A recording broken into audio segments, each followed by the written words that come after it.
Hello, Franklin Middle School teachers. My name is Justin Miller, and I'm here to talk to you today about something called Unpacking a Standard. So we hear a lot about standards-driven instruction and that we should be teaching to the standards, we should be assessing standards, but we haven't gotten necessarily a lot of guidelines on exactly how to do that. How do we know that we're meeting a standard? When you look at a standard and you read the words, and if you're sometimes like me, you're thinking that, okay, I'm teaching about the topic, I'm teaching about the content, I'm asking them to do something similar to the task, am I meeting the standard? Well, how do we really know?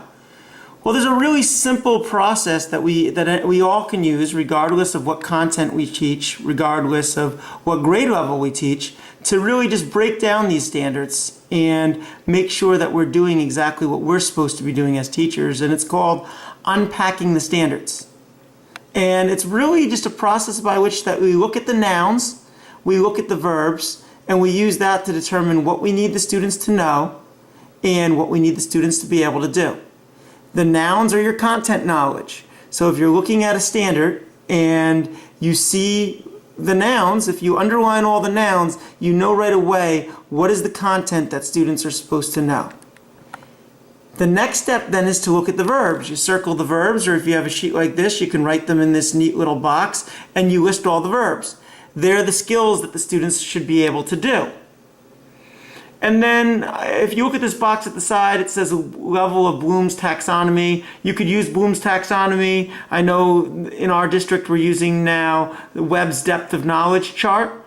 So you could replace that. What it's really asking is the standard asking skill-wise for an easy task? Is it asking for a moderate task, or is it looking for an advanced task where you're really going to have that higher order thinking skill?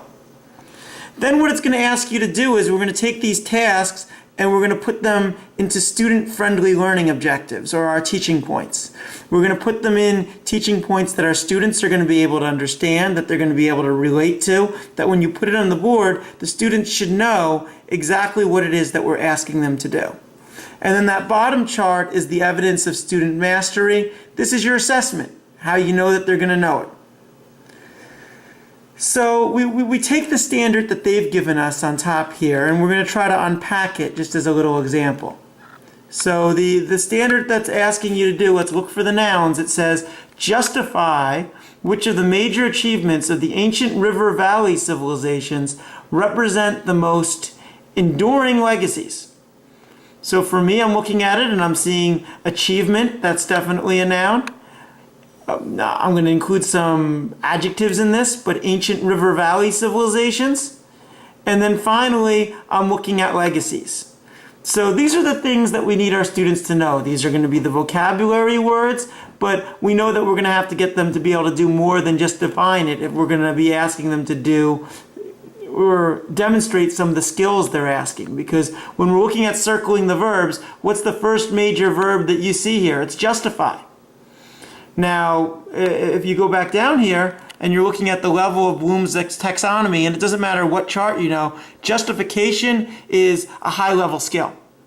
They're not going to just have to know what the word is. They're not going to have to compare it and contrast it. They're going to actually, we're up at the top levels of Bloom's taxonomy. We're up at the top level of the Webb's depth of knowledge chart when we're asking students to justify. So why is this important? Well, when we're looking at the student-friendly learning objectives, there's no way on the first day that you're teaching this lesson on these standards that you're going to meet this standard on the first day. So your first teaching point may not be completely at the level of the standard, and that's okay, because if your students aren't there yet, you're going to have to build their skills. You're going to have to build their levels to the standard. What's not okay is that you say, well, they don't have the skills to achieve this standard, so we're going to stop at something short of the standard, because then we're not meeting the standard.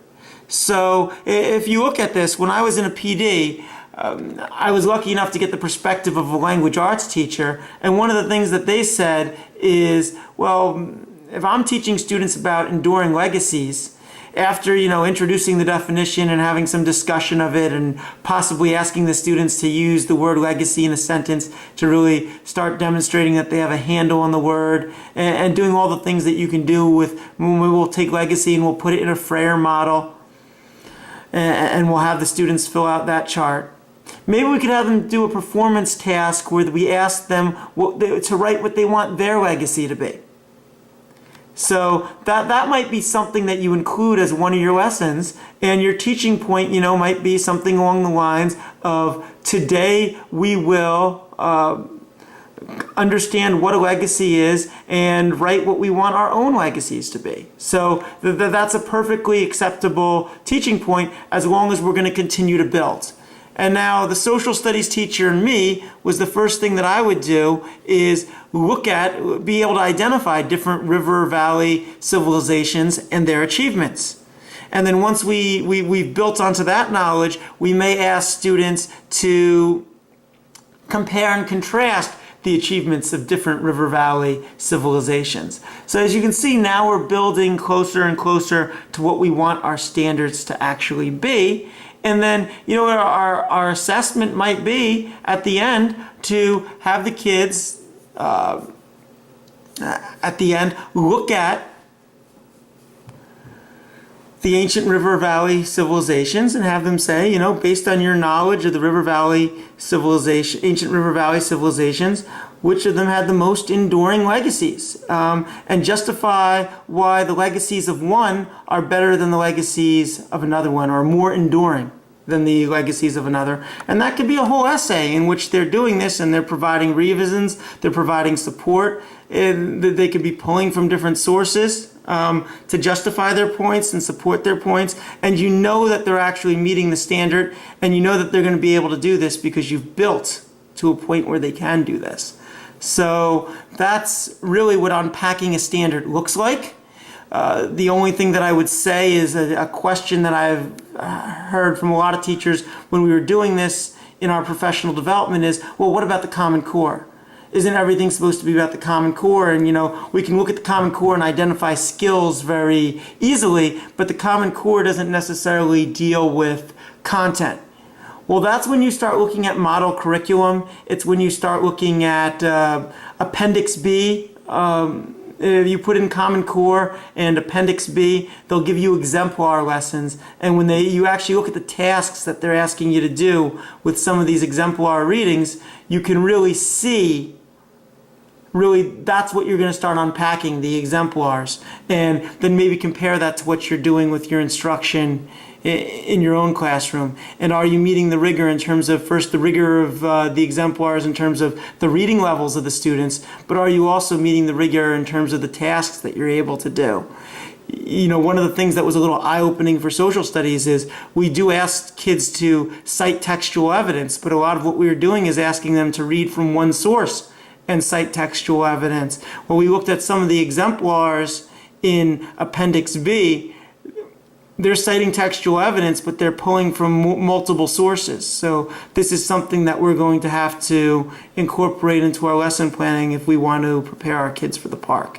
And might they get there right away? No. We might have to have them cite evidence from one source at the beginning of the year and build proficiency in that before we ask them to move on and start citing evidence from multiple sources. But we can't stop short of it because we know that they're going to be asked to do more in the park, and we know that the Common Core is demanding more, so we have to meet those standards. Well, I'm Justin Miller, and this has been Unpacking the Standards. I hope you enjoyed it. Thank you.